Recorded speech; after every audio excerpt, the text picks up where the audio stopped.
नमस्कार किसान भाइयों, कृषि फाई के खेती समाचार बुलेटिन में आपका स्वागत है।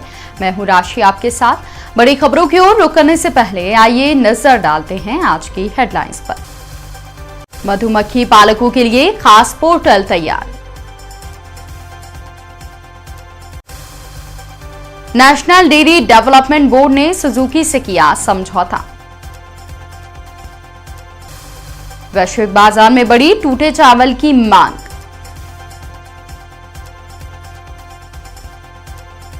₹4,000 करोड़ की यूपी एग्रीज परियोजना को मिली मंजूरी।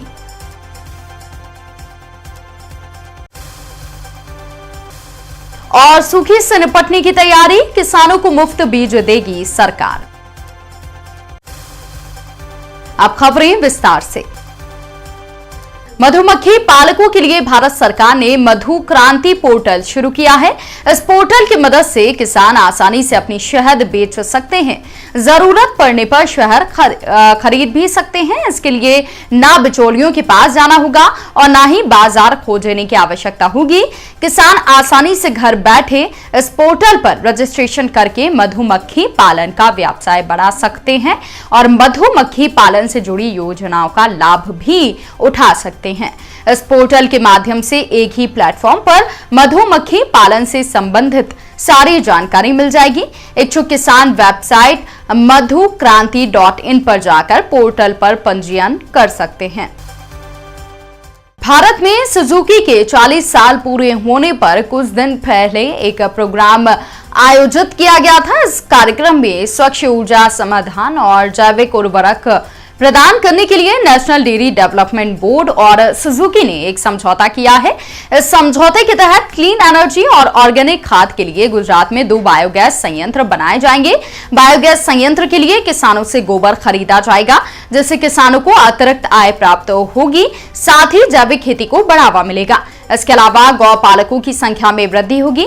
बता दें कि इसी तरह छत्तीसगढ़ सरकार भी बायोगैस प्लांट स्थापित करने के लिए गोधन न्याय योजना के तहत किसानों से ₹2 किलो की दर से गोबर खरीद रही है। फिलहाल राज्य में 500 से अधिक बायोगैस प्लांट स्थापित करने की योजना पर काम किया जा रहा है। देश में कम बारिश के कारण इस साल झारखंड, पश्चिम बंगाल, उत्तर प्रदेश, छत्तीसगढ़ और बिहार जैसे बड़े धान उत्पादक राज्यों में धान का रकबा काफी कम हो गया है।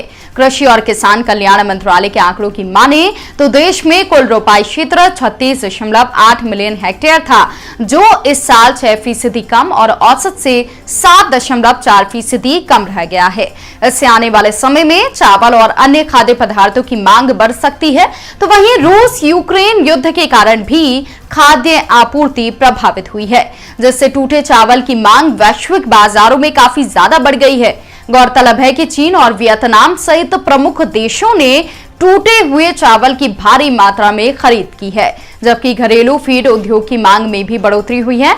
बता दें कि मिलिंग प्रक्रिया के बाद टूटा हुआ चावल बचता है और इसमें से अच्छे चावल को निकाल लिया जाता है। भारत सरकार ने उत्तर प्रदेश सरकार की यूपी एग्रीज परियोजना को मंजूरी दे दी है। प्राकृतिक खेती और कृषि आधारित MSME इकाइयों को तकनीकी मदद देने के लिए तैयार की गई इस परियोजना पर ₹4,000 करोड़ रुपए का खर्च किया जाएगा। ये परियोजना कृषि और उससे संबंधित क्षेत्र की MSME इकाइयों में उत्पादन के साथ विपणन से जुड़े पहलुओं पर केंद्रित रहेगी। इसके अलावा ये उत्पादन के स्तर पर प्राकृतिक खेती, कृषक उत्पादक संगठनों, फार्म फील्ड स्कूलों के लिए तकनीकी सहयोग प्रदान करेगी। ये निर्यात की संभावनाएं वाली वस्तुओं को चिन्हित करने, स्थानीय उत्पादों को एक जिला एक उत्पाद योजना से जोड़ने, प्रसंस्कृत उत्पादों की ई-कॉमर्स के लिए तकनीकी मदद भी प्रदान करेगी।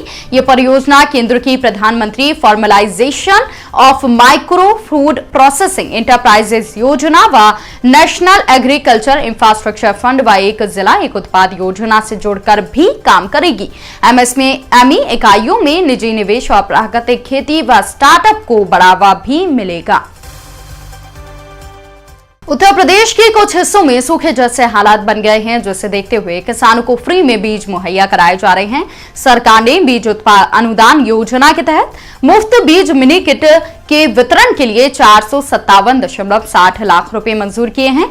इस योजना के तहत कम बारिश के कारण जिन क्षेत्रों जनपदों में खरीफ की बुआई नहीं हो पा रही है, ऐसे किसानों को फ्री में 2 किलोग्राम तोरिया के बीज दिए जाएंगे।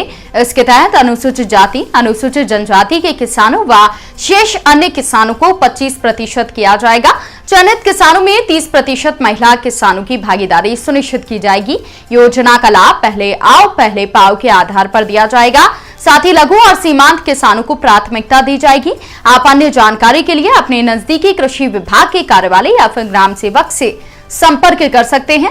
बता दें कि किसानों को निःशुल्क बीज देने से लगभग 4 लाख क्विंटल अतिरिक्त तोरिया का उत्पादन मिलेगा, जिससे लाभार्थी किसानों को औसतन 8,000 रुपए प्रति हेक्टेयर का लाभ लेने का अनुमान है। तो किसान भाइयों, हमारा ये बुलेटिन आपको कैसा लगा कमेंट करके हमें जरूर बताएं। साथ ही खेती बाड़ी और किसानों से जुड़ी लेटेस्ट खबरों के लिए आप जुड़े रहिए कृषि फाई के साथ। धन्यवाद।